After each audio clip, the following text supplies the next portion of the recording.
So sometimes you might want to look at the missing values, which you may want to remove.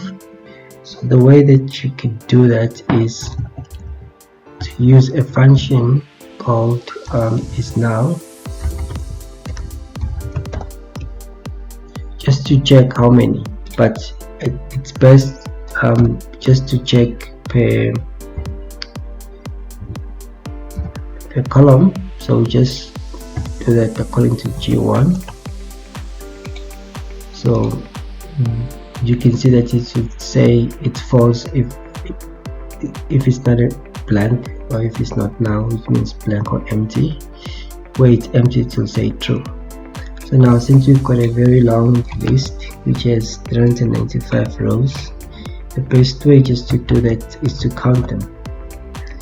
So to count them, there's another function called value counts, which I think you will use a lot. So I use this one a lot. So you can run that, and then to tell you how many are false, how many are not now, which means how many are not blanks. And if there are blanks, then it will return true here as well. So then we can do this for G2 as well, and also G3. Okay, let's run them.